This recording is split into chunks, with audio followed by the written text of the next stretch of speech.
Hello, everybody, and welcome to another great week of Boss Talks. Today is guest number 67 on the show. We got Maria Pietroforte. She has been in the industry for 30 years. Many of you probably know her, but then some of you probably don't because we got new people all the time. So she's a great wealth of wisdom and just knowledge of this industry. She's worked both in the operator side and a lot of startups and technology and just the vendor side in general. So she has a huge, just memory bank of all the things that she's experienced and things to bring to you. She's worked for companies like Tribute Properties, Move.com, Kettler and E&S Ring, of which she was the president. She started her career back in the 80s, and it's been over 30 years in the industry total. But she also has some just personal passions that are quite fun too. If you look at her LinkedIn page, you'll notice that she has some experience with rescues for dogs and things like that, and just a love for animals in general. And we'll get into all that, but we're going to learn just her experience as a woman, especially early on in real estate, and how she blazed a trail for those that are here and now and thriving today. We're also going to get into things like putting people first, because it is a big part of her current work in being a consultant to companies and just her experience as an executive through the years. And just her leadership is a choice, not your title. So it's something you embrace and who you are, regardless of what you hold as a title. So all great topics. Super excited to bring her to the show. Again, though, I'm your host, Evan Happel. I'm with Community Boss. We have a great solution for really your entire property, your community. It's called Community Boss, and we help you navigate the management of parking and amenities and mapping, making it a better experience for your residents and also generating revenue and value for your community. So if you have any questions about that, hit me up. But today it's Maria, so let's bring her to the show. Well, hi, Evan. Thanks so much for having me. No, thanks for being here. I'm super excited to have you. I know I personally didn't know you till you came up to my booth, actually. It was at NAA this year in Atlanta, and you just showed up and we started talking, and it was just a joy to get to know you and have a call earlier this year. And you patiently waited for your slot and your time, and here we are. So thanks for being patient. You're welcome. And thank you for the beautiful necklace. What girl doesn't like rhinestones? I mean, when you are a boss, you have to boldly wear the boss necklace. And like I said, you are a trailblazer in the industry, so you earned the boss necklace for sure. We already have a friend with us, your friend and mine, Charlotte from was she from Michigan, right? Detroit area. And she was a boss earlier this year. Got to meet her again at NAA as well, and she's here to cheer you on. So thanks for being here. Danja is here too. We got some friends here all the time already. So good to have you guys. All right, so we're going to jump right into it. I got my 3 questions, and then we're going to get right into all things Maria. So first question I like to ask is, when it comes to building community, how is it you go about that in your personal and or professional life? That's a great question. You know, I've found from making mistakes, primarily, is that we have to be approachable, especially as leaders that stay in their office, meet people only in a conference room. They're not going to build community or culture. Being out and about and making sure that everybody knows that I want to hear what you have to say. I want to know what you like, what you don't like, what works, what doesn't work. So, being present is a big part of creating community. I can go on, but for me, first and foremost, you've got to be with your people if you're going to have a community, whether it's at work, your tribe. You've got to be there, and you have to listen. Yeah, no, that's a good starting point for all things building community. You have to, in order for people keep coming back, they have to feel like they matter, right? Absolutely, which means you have to listen and then you need to do something. So often, we're focused on what we're going to say next, on our motives, that we're not really paying attention to the subtleties that people, whether it's their body language or them not speaking up, they're really saying something to you, and you have to pay attention. Absolutely. Yep. Very, very good words of wisdom for all the people out there. And let's be clear too. Building community comes all shapes and sizes. Like some people have big communities, some people have smaller communities, but it is intentionality and being a good listener that's really going to actually make you have friends and build that community. All right. Thanks for answering.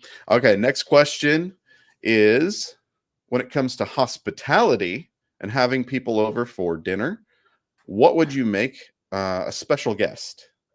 For a special guest, well, as you know, I'm Italian. So there's two things I like to make. If I'm going to do Italian, like for a bigger dinner party, I don't want to do it for one or two people because it takes a lot if you're going to make it homemade. But I love to do Italian, and I make Italian the way that my family did it, which means there's no mushrooms in the sauce, no onions. I'm going to do homemade meatballs with no bread in it. I do sausage, and I usually like to cook it the day before. And then I love to make lasagna. And it's all about cheese, cheese, and more cheese. I'm a fan. I'll dig into that. Oh, and you And love I my guess garlic bread. My garlic bread is to die for. I will not say no to that. Okay. And you're welcome to come. Beautiful. Now you do live out a little ways in Tennessee, right? Where is Oh it my that God, I you're live in the middle located? of nowhere. Right. There's nothing here. Walmart is the store. That's like, for me, oh my gosh. How did I get here? Yeah. Well, and to get into that a little bit, you grew up in California, correct? I did. Southern Cal. I'm from San Diego. So I was a And then beach girl, roller skating, all of that. all of a sudden you're middle of nowhere Tennessee. So that's quite the shift. It was quite the shift. And I imagine. trust me, it took a lot of adjusting on my part. It was the COVID, everybody had, their world rocked. And as ours rocked, my husband said, it's time, you're done doing things, chasing the dream, chasing your career. It's time that we rethink this. We find a place that we could settle in where he would be happy. Basically, he didn't, and where I could maybe do something that was really rewarding for me. And that's why I started the consulting business. This way I can give back and share what I've learned, whether it's through training or consulting. And we sit here. You would love this, Evan. You got to bring your boys. We have, I think it's 82 or 84 acres. Oh wow. Over half of it it's like you're in a forest. I mean, up and down hills. We have 5 natural streams to the property. We have a 20-something acre lake, and it's breathtaking. And now I've got, the chickens, and we just put a sawmill in. So, I mean, this is like Beverly Hillbillies, only I live in the hillbilly house. Well, that's awesome. Yeah, you mentioned chickens and how you have a bunch of those and some cute dogs and a giant cute dog, but we'll get into that. Well, thanks for sharing about the food, because I mean, you're welcome. I think everybody's about to hop on a bus. They probably need a bus to get to your house. Maybe their car, but definitely a bus. All right. So, and then third question, when it comes to your caffeinated beverage of choice, could be coffee. I did send you some coffee. Yes, you did. The only problem is, and I've got your cup, that coffee is already in my to-go bag when I go to my mom's, because it was ground. That's good. And my mom has a coffee pot that does ground. I have an espresso machine. So I got it. I grind, when we do coffee, it's potent. And then I steam the milk for it. So it's Yeah, really, what is the coffee beverage of choice for you? mm, it's called, oh, black, wait, hang on. Ah, black, Black Rifle Coffee Oh, Company. okay. I've heard of it. It's Yeah. it's one that, some Army vets put together, and because Mhm. my dad was a Marine all his life, we wanted to do something. At the time, it was small. We've been drinking it for ages. Yeah. So it's, their brand. Okay. Yeah, I've heard of that. Yeah, support the vets. That's great. And right up on Veterans Day coming up here. Yeah. No, Yeah. and the coffee's great. I mean, they have all sorts of choices. You can get, ground or beans. So I have it shipped to the house. It comes automatically. It knows that I'm going to go through this huge bag every 6 weeks. Yeah. Yeah, if you wanted to go get a cup of coffee, how long is that going to take you? Oh my God. If it's not McDonald's, I don't even know where there's a Starbucks or any cute coffee place. Probably 100 miles to Memphis. Oh, wow. Why I have the espresso machine, the really good Breville one that, has Right. all Yeah, the you had things. to learn how to do it yourself. Oh yeah, and grind beans. Kind of That's on my great. own out here. Yeah, it sounds like it. That's okay though. It's okay. You've earned the right to be in a just tranquil environment. Go outside, drink your coffee on the porch, you know. Um, Beautiful view. It helps too. A lot of brainstorming goes on in my head when I'm outdoors. Yeah. No, that's nice. All right. Well, thanks for answering the questions. My Now we're pleasure. going to get right into it. But again, thank you everybody that's joined so far. If you would just let us know where you're watching from and any questions you have of Maria along the way, be sure to chime in. We are live. This is a time to just ask your questions and be a part of the show. So if you're new to Boss Talks, that's kind of the name of the game. So you're part of the show right in the audience. All right, Maria. So again, 30 years in the industry. Now, you started in the 80s, and when you started, what was kind of the environment in property management? Well, it wasn't people first. It was all about profit. It was before computers. I mean, Yeah. so I mean, when I originally started, I worked my way through college doing some property management. This is really going to age me when we were using the Safeguard spreadsheets. So a lot of property management from the business aspect, there were, the market had to become depressed in California. So it was about finding ways to reposition your assets, to drive more revenue. And the industry as a whole, it was definitely more male driven at the top. Nothing wrong with guys. I certainly love them, but it Yeah. was definitely more men, and it was more about performance than it was about nurture. So, very different. We still even had print advertising, Yeah. and there wasn't a lot of training. There was no Grace Hill. There was nothing like that back then. Yeah, for sure. And then being that that was kind of the way it was, how long did it take you to start moving your way up the ladder, so to speak? Less than 5 years, but That's in that, fast. yeah, it was pretty quick.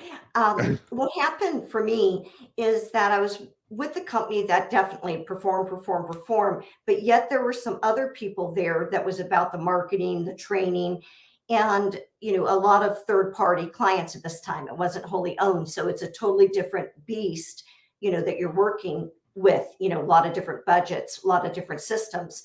So what happened is that I really dove in, and I love problem solving. I like puzzles. I want to figure out how to put the pieces together so that the people can excel and the business can excel. So what happened is that I started getting all of the really hard assignments, the ones that Mm, nobody else, wanted or could fix. And that yeah. started to build my reputation. And I was recruited out. A lot of these were more lateral moves, but they were, more money, more opportunity, maybe better cultural fit for me. And then I was at a company that I liked. And what I liked about this company is they were more people oriented. They still had a couple deer in the headlight people. I reported to some of those, which wasn't going to be me. I had made a career decision when I was about 4 years into the corporate environment that I either was getting out of the business or I had to change the way I did business because I was starting to be like them and they were nicknaming me the hatchet woman, which Oh, basically meant wow. that you didn't do your job well, you were gone, because that's what they did. So I changed. I decided that it was all about the people. I was ahead of my curve. And, I worked for a great company that taught me everything about the people, about HR, about stacking, career progression, how you succession plan, how you do salaries, to improve and the training to go with it. And they really invested in me. They had me in all sorts of training classes and coaching. And the vice president left and they promoted me instead of going outside, but to a director role. So now I was running all of California, Arizona, the Northeast, and it was great. But then the president of the company left and they replaced him with the CFO. And I didn't know what I was going to do. And thank God, again, because I always worked hard and cared about the people, cared about a brand, I got recruited again. And I said no to the interviews. So this is where it really happened for me, Evan, is that I didn't have the confidence. I just Mm, did what I was supposed to do. And I did it, with as much dignity and helping others as I could. Well, this company came after me to be president. And I said, nobody's going to hire me as president. I don't look like the normal role. I'm not a navy blue suit wearer. I'm a high heel kind of stiletto girl, and I'm girly. Well, I interviewed. They loved me. I loved them. So I went from being a director to being the president of the company, which was not the way it went back then. Nor is it really now. There's more people kind of jumping and getting that way, but you see a lot more promotions from being at the same company and working their way up. My career was more of doing the best I could and capitalizing on helping others and then being recruited out.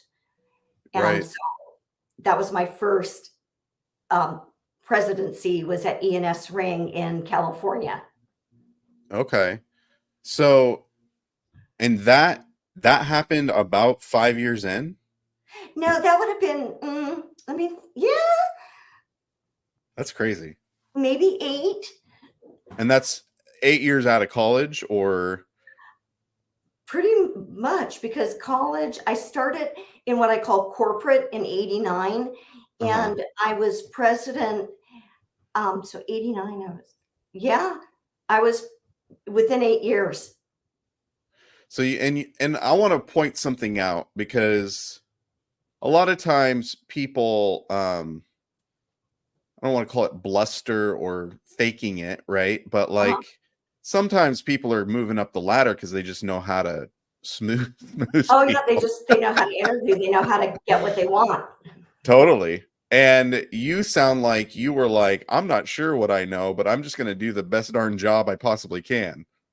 And that's because I was told by my dad and by other people, as I was whining about they don't do this, they don't do that, which is basically, it is called work as much as I Yeah. might want it to be something else.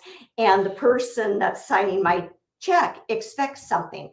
So if I can deliver results, but do it from my heart and Hmm. where I feel that I'm making a difference, then I get joy out of what I'm doing.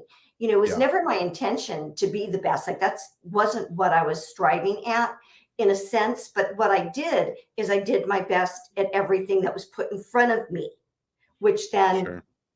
created in California, at least, because most of that early career was in California. I was always based in California, and I was moving up the coast. Basically, I went from San Diego all the way to San Francisco, then back to LA. So it was really doing my best and talking and being available. What we first talked about, community. I would go out and shop properties and talk to them. As me, I would always spend time with all my team members. I was not a regional that just went to the manager's office, which is a mistake that I think too many regionals do.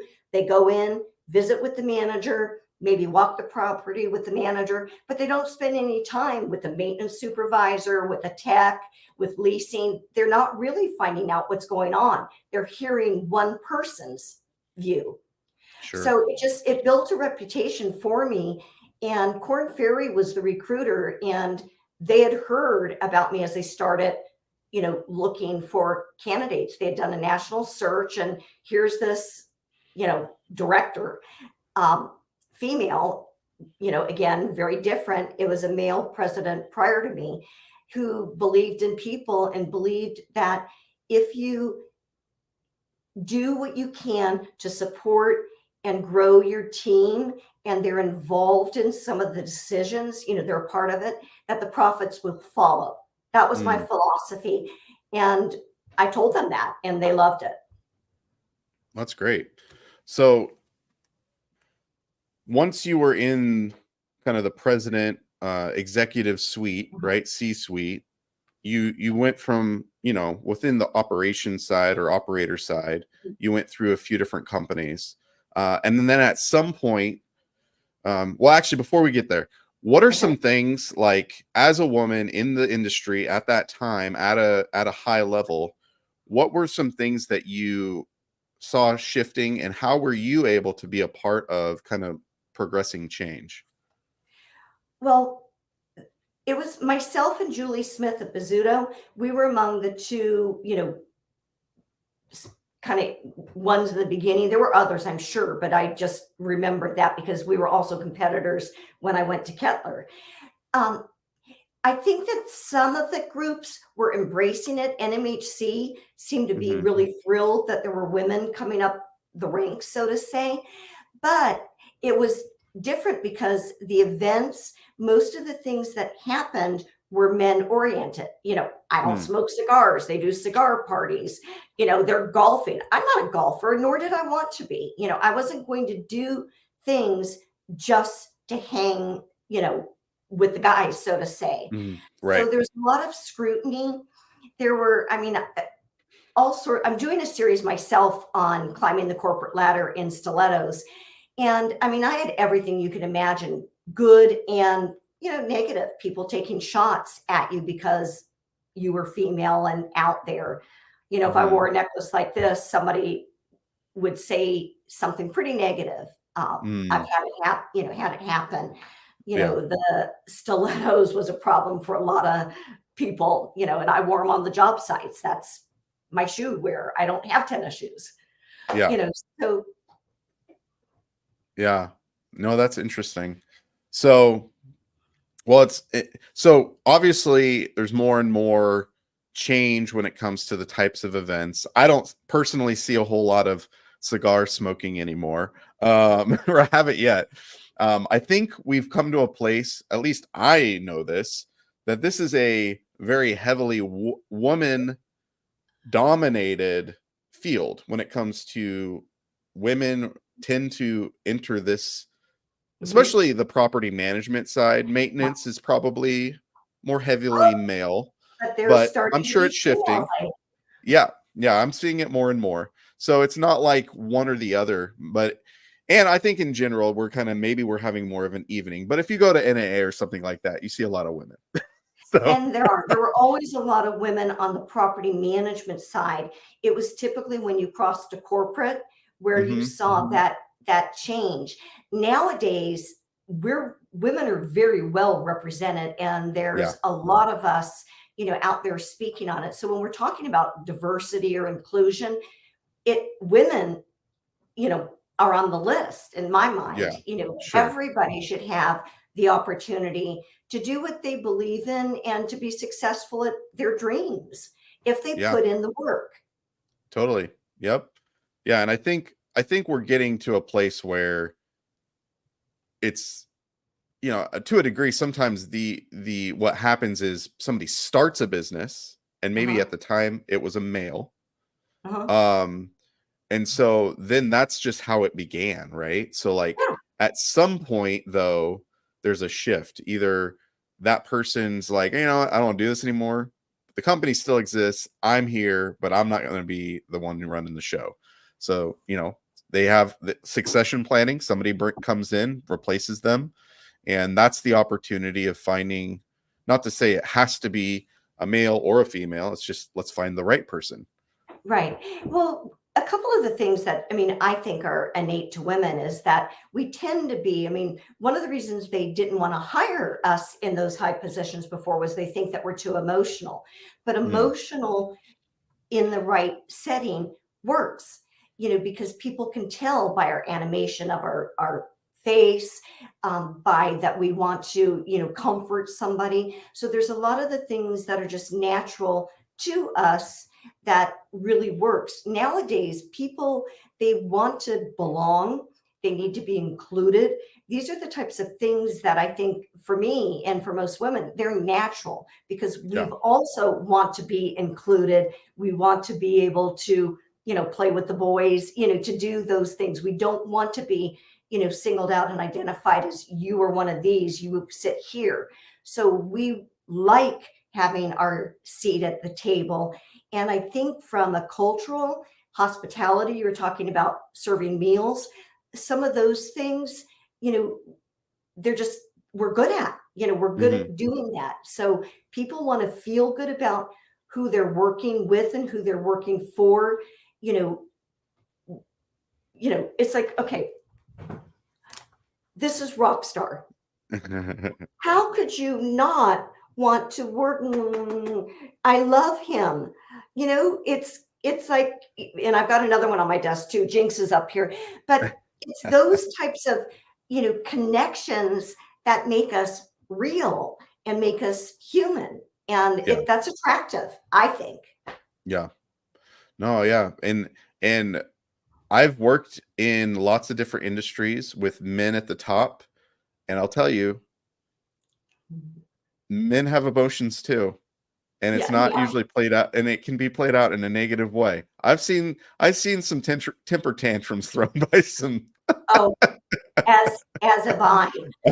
Those were some of the lessons in my career. Was like, whoa, not a good look at work Right, right. type of thing. So a lot of this is that, in businesses that we have to kind of learn, what works for you, what's natural for you, but we also have to learn how to play well with others. The sandbox has all of us in it, Hmm. so we have to share the toys, don't throw the sand at each other. And, so you kind of got to feel it out. It wasn't all natural to me, in the beginning. I had to learn, to watch, to feel what I didn't like when somebody treated me poorly or negatively or was too hard on me. How did that Right. impact me? What would have worked better? Yeah. Yeah. I don't know if you saw today, Stephanie Anderson put out a post about the Mean Girl Club or the clique within multifamily. I And plan on I'll be writing on it. you what? I want to respond to that. I saw that. Respond right now. Oh, I will. Okay, I Yeah. will. Um, Yeah. I think that there is a clique, so to say, Yeah. but there's a clique everywhere, whether it's high school, sporting event. It's just unfortunately, it's a it's life. But Mm, I think that we need to break those cliques. And I don't think the clique is necessarily about diversity, inclusivity, things like that. What happens is people tend to create their tribes, yeah. right? So a tribe can become a clique. I know for Mhm. me, switching from being a president of the company to just being Maria, it's a huge swing.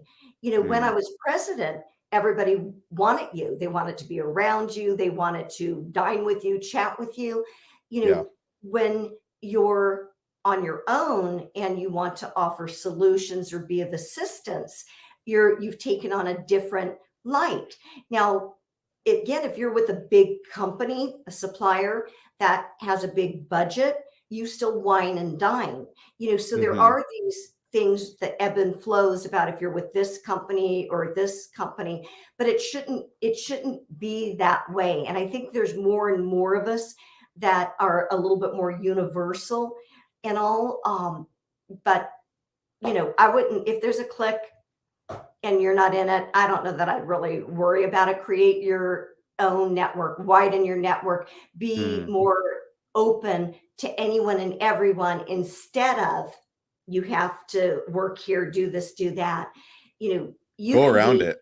yeah, you can be the Pied Piper. Go, who cares? Push through them. Yeah. I Yeah. was a late bloomer in school. I wore glasses, braces. I couldn't, I was non-athletic. Like I never got picked for anything. I was smart and smart didn't make me popular. So Mm. I kind of grew up that way. So I don't think of me as, all that, to where Hmm. the click thing works. I tend to be Hmm. more of a rooter for the underdog. And, the person like me as a director, the person that you would least likely think would be the president of the company, that's the one that I want to invest in and help, not necessarily the shiny new toy. Yeah. No, I hear that. Yeah, when I first started in this industry in 2015, I mean, I was around it before that, but that's when I like really had an all-in. It was my job.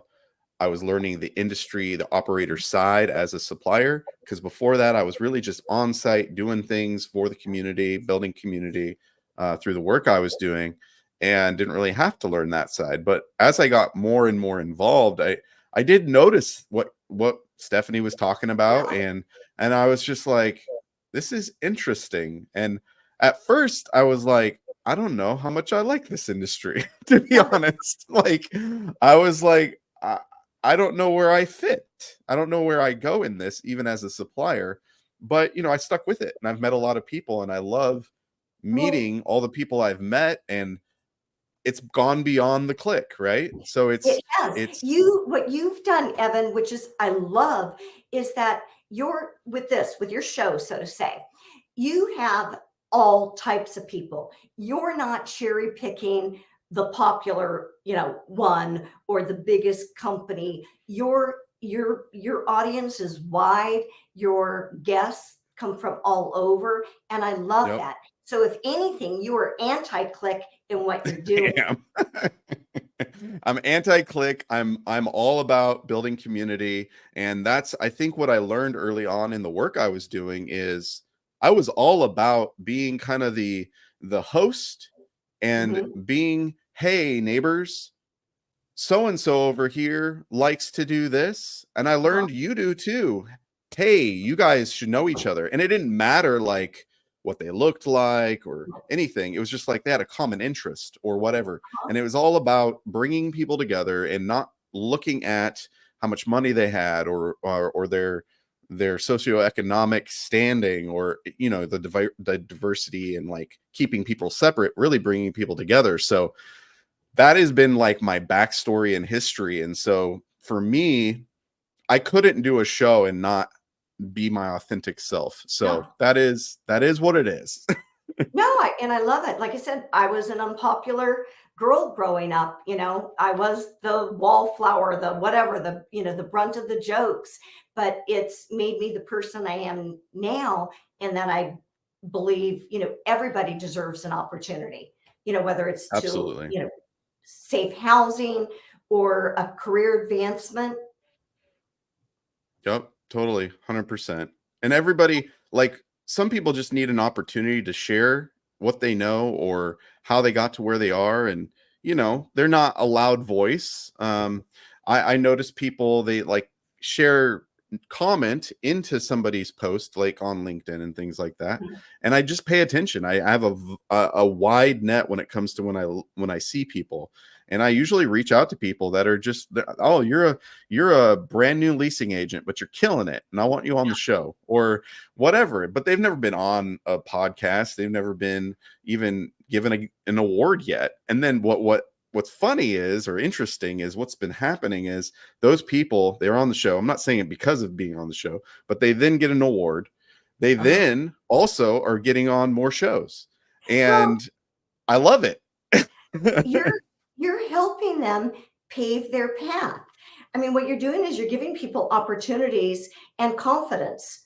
So someone, this great leasing person, what you just did is you acknowledged what you're seeing, and that feels good for them. And that's why you're seeing, you're a part of their career. Yeah.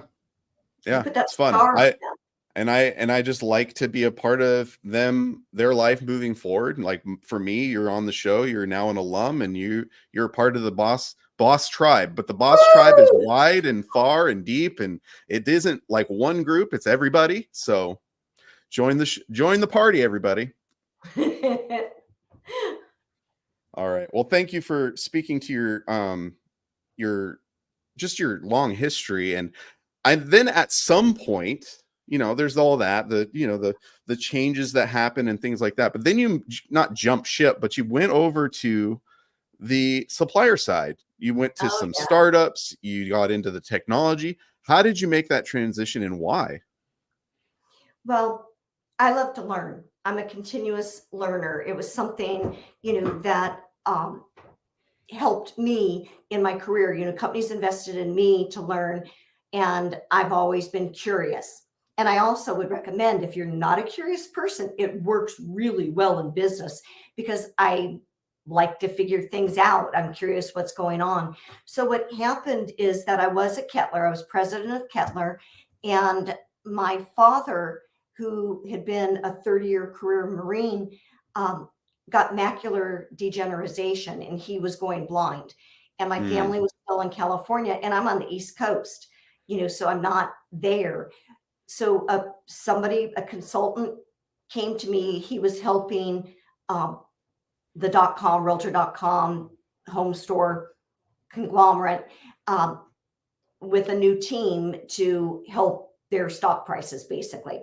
And they came and they talked to me. And the reason they came to me is, one, I worked my way up in my career, so to say. I moved around, so I'd seen a lot of different companies and what they do, but I also believe in branding and culture, and creating that basis for everything to grow off of.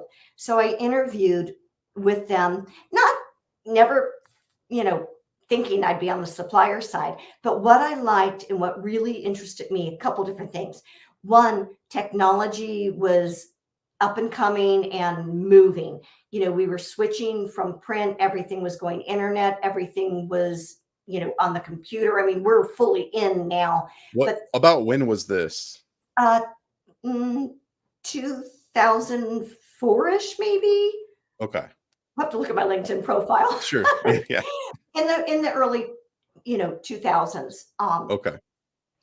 So I wanted to learn.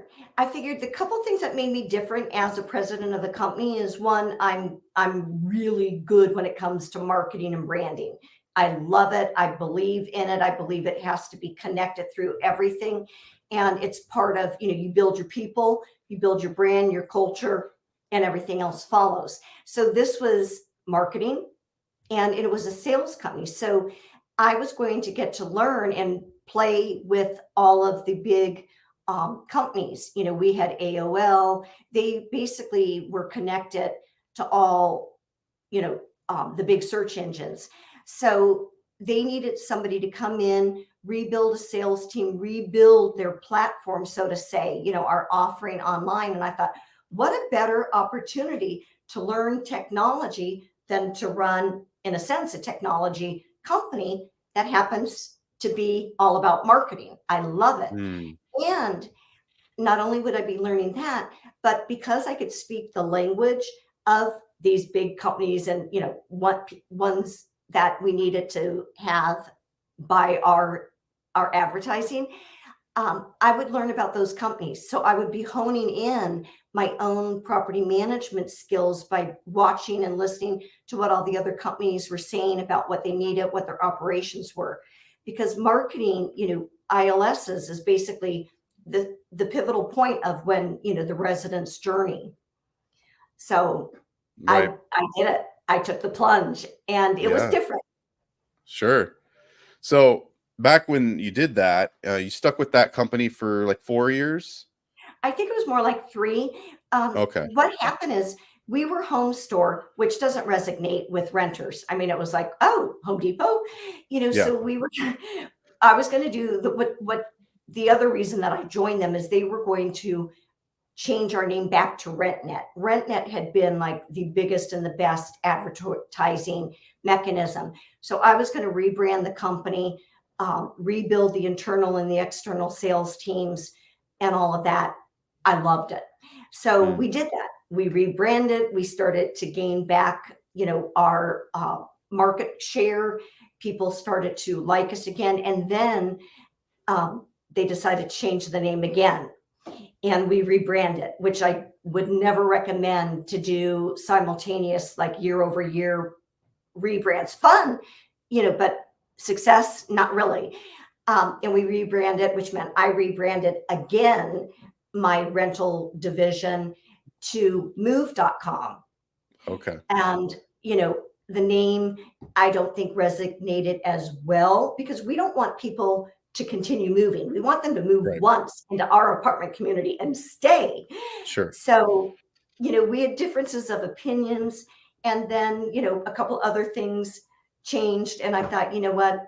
I'm a property manager at heart. I need to stay true to what I believe in and in helping the business in a manner that felt right. And it was just time, and Yeah. So then did you go onto a different tech company or did you move back over to the operator side? no, I actually went and worked with Dana Zeff when she was launching um, Lease Labs. So it was Oh, another okay. startup. And it again was technology based, web based platform for marketing materials and creating websites. So I took a deeper dive, into learning more about technology and all. And I did that with her for a year or so as a consultant. We Okay. went all over launching that. But then I knew, if you stayed for me back then, it was almost like I had stayed too long as a supplier to get back into property management, making that change, especially in the higher ranking, positions and Right. all, because people were like, well, have you done a lease up? Yeah, I've done tons of lease ups, but not recently, but I've helped everybody in the country, through marketing. So I knew I needed to get back in because that's what I am. I'm a Yeah. property manager. Yeah. And so now you're to a point where you're off on your own. You've kind of bid your farewell to the 9 to 5, but you're doing your own thing as a consultant. And so what's kind of your focus? Is it around things like the putting people first and things of that nature, or what are you kind of focusing on for your work? A couple different things. Love helping startups. That to me is fun. It's exciting. It's the puzzle, especially when they're just entering multifamily and they need to learn how to navigate, you know, through it and who to meet, where to go. That's definitely one of my priorities from the consulting side. And then I really enjoy helping them build their culture and their platform for succession planning and, the future, because Okay. I do believe in people first. But I'm also having a heck of a lot of fun speaking for the apartment associations and the different groups, because it's like you do a little mini, you're in there, you get to help them maybe make a difference. Yeah. That's It's awesome. Yeah, that's great. And then you can work when you want to and you don't have to otherwise. and you know what is the best part, Evan? I don't have to work with jerks. I mean, True. I can say no. I work with people that I want to work with, that there's something about what they're doing that I think I can help with. that I like their vision or I want to help them establish a vision, but they've got to be people that I'd want to have over for dinner, Right. not just that I'm being nice to because I work with them and I have to. Right. Right. No, that's good. It's always a good place to get to, right? Oh, it is. It is. All right. So we've touched on it a little bit, but when it comes to like the people first mantra, Mhm, you kind of you at some point you went from the hatchet to the people first person. mhm. Um, what did you see that do to the company, and what kind of success or growth, like where did you start and where did you get to when you took on that approach when it comes to growth as a company? Well, E&S Ring, sorry, Rockstar's in the way, but It's all right. um, E&S Ring really was pivotal in being people first because they agreed, they believed in it, and they wanted to be an employer of choice in that West LA, California area. And they were a smaller player, they were a regional company. So going there and basically starting at the bottom foundation, but how do we treat our people? How do we bring them in? The interview process. What's our salary? Are we competitive with their PTO? Is our insurance the right one? How are our bonuses? So a lot of it is in that HR realm.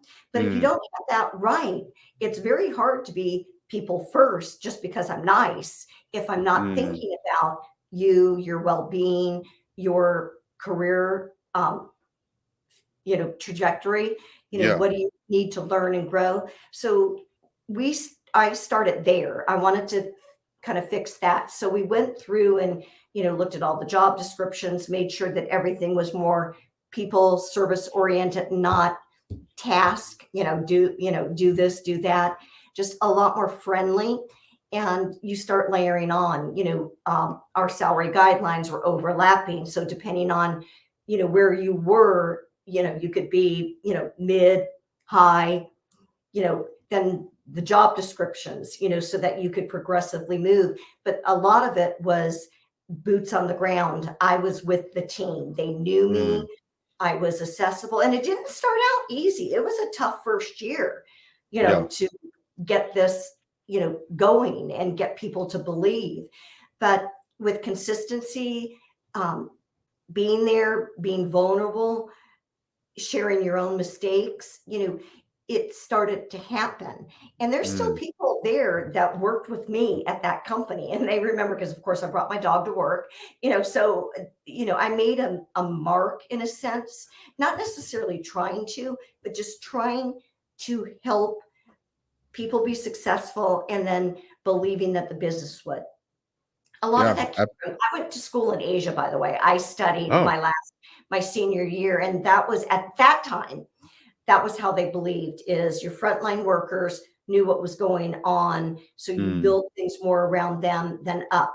So, the upside down pyramid, I'm on the bottom, they're on the top. And you worry about your internal customers before you do your external, because if you have happy people working for you, you will have happy customers. So it's really right. flipping everything around and retraining everybody on being being nice, being Yeah. kind. Right. No, that's good. That's a good approach, and I would imagine that had an effect on your retention of employees. Oh my Um, yeah. God. And the same thing happened at Kettler. It was this exactly, we did a lot of those same things. Like I said, I'm a culture builder with people first and branding. You got to make it snappy so people will look. But having a mantra doesn't work if everybody isn't on board and believing it. Saying it is one thing, doing it is definitely, if you're not doing it, you might as well not even say it because Right. it's kind of a lie. Yeah. But you want to be able to attract the best talent. And if you're people first and everybody knows it, you will.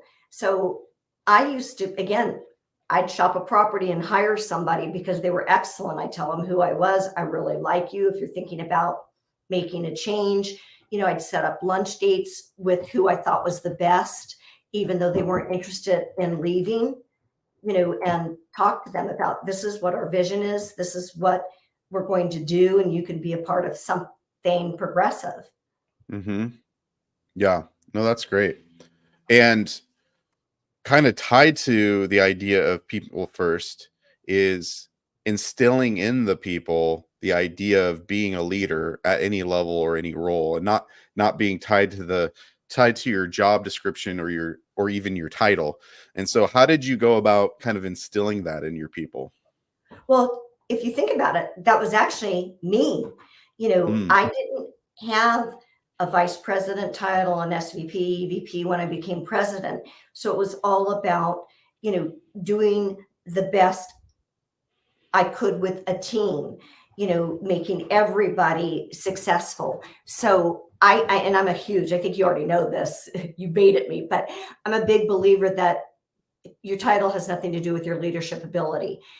True leaders are the ones that they're not going to let the person on their right or the person on the left. It's kind of my dad being a Marine. No man stays behind. You're mm, going to bring everybody with you. You're going to be the cheerleader when they're having, a tough day or weather scenario.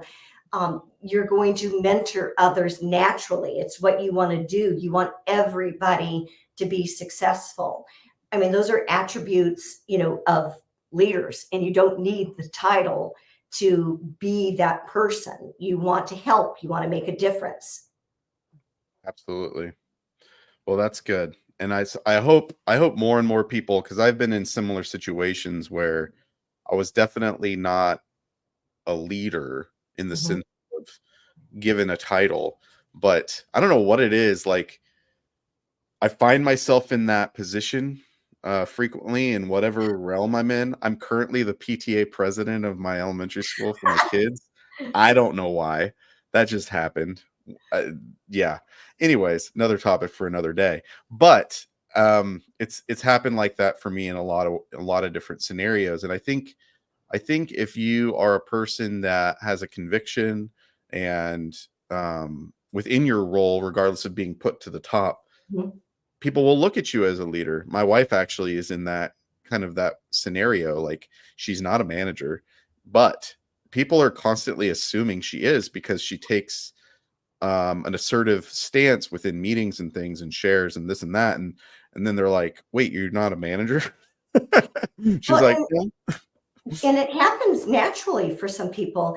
A lot of it is when you think more about everyone around you than you are for yourself. People that's in it just for what they can get, their title, their salary, their moment of fame, they're not leaders. There's Mhm, a big difference. But when you care about making a difference for, all of those around you the best you can, I'm not saying that we can, make miracles, but I care, about the team. I care about the residents. I care about the suppliers, you know, mhm.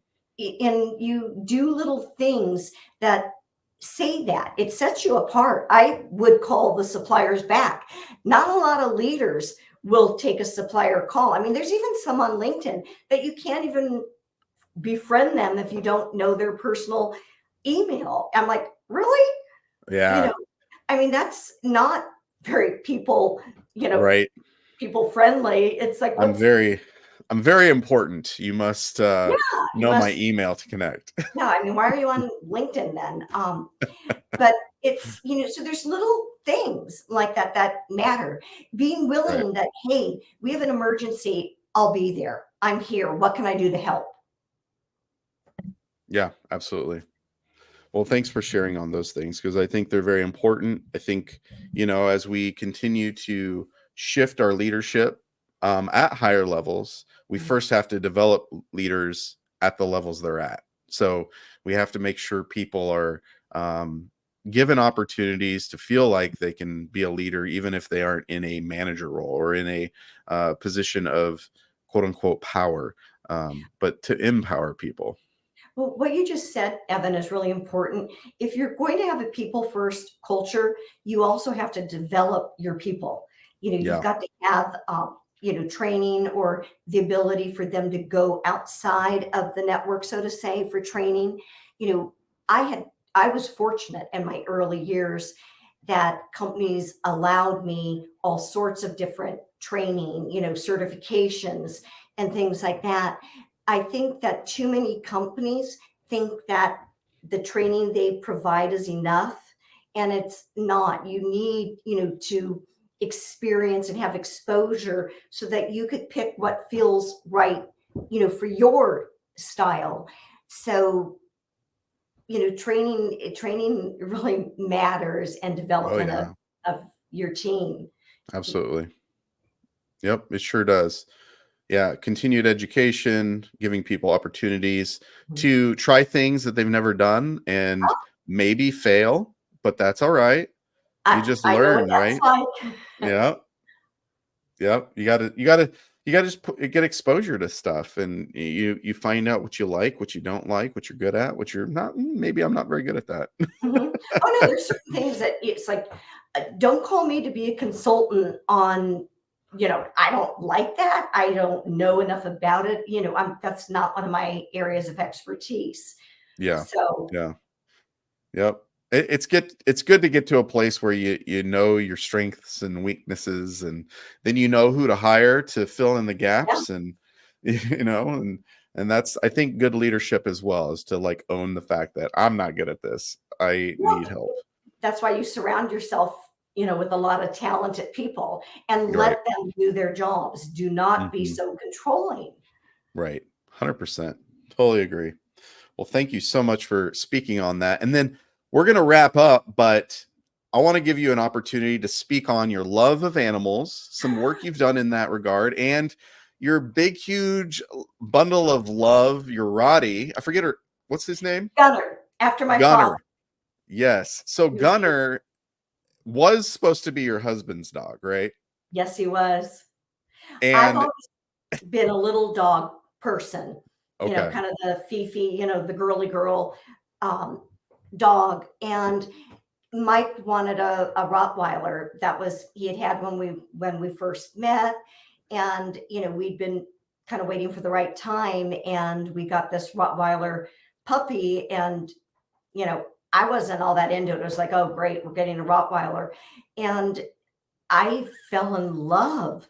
I mean, absolutely. Not that Jinx, Rockstar, I love you. They're on my desk. I love all dogs and Yeah. cats. I've got a cat too. But Gunner just, he was bred in a champion bloodline, and he was supposed to be a champion and a stud, poor guy. Mhm. That's what he was, to be. And we ended up with him from a series of things that happened. So it's amazing. He's 16, 17 months old. He's about 110 pounds. So he's my size. He is strong as ever. Yeah. He's playful. I mean, I've got bruises and little bite marks everywhere because he's big. He's Right. big. So Gunnar and Yeah. I are in training right now. We go That's good. to an amazing trainer that had worked with police dogs and army dogs himself, that does training. But I have to train. I just thought I take him to training and he gets trained. It's not that way. I have to Mhm. become alpha. And I'm not an Mhm. alpha. I'm a more, community person. And I've decided Gunner's going to be a champion. That's what he's supposed to be. And I'm taking him through the courses, and we're in training classes, but I have to do it at home too. You can't just go to school and comes natural. So we started this week our endurance training. So we run in our forest 1.5 miles minimum. I can't run the whole way, but I'm getting better. And because uphills mostly, because you have to, Gunner's a big dog, so you have to be able to walk fast. And I couldn't keep up. So we're both in endurance training. And then we're doing, the collar and leash training. And if you watch my personal Facebook, or my TikTok, Gunner's on it, but he will be the highest levels and certifications. So whether we decide to do hospital work, pet education, whatever we decide to do, we'll be able to, but we're going to compete. So we're going to compete, we're going to compete with AKC, and then we're going to compete with other Rottweilers, and he's going to do agility, protection, everything. Wow. And it's, for me, here's what I would say to everybody. It's like, this reminds me of when I was younger and I wasn't any good at anything.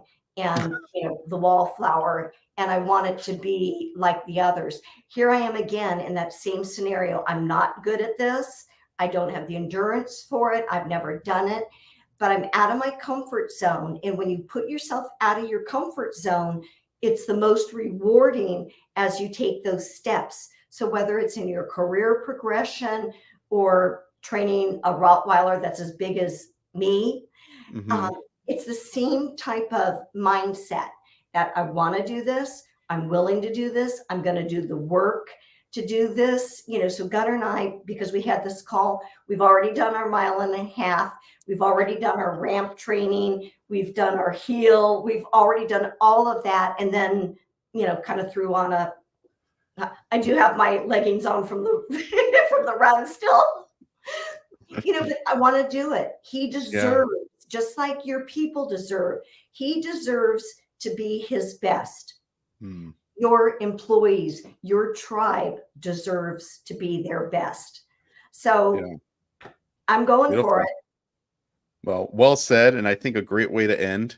Thanks for sharing your love of pets with us, and a little nugget of knowledge there, and just a bunch of nuggets of knowledge. I hope people will go back and listen if they didn't get a chance to participate in the live. This will be a podcast later, probably by Monday. That's my trajectory. That's how I try to roll these days. But Maria, thank you so much for being on Boss Talks, being a boss yourself, wearing the boss bling proudly.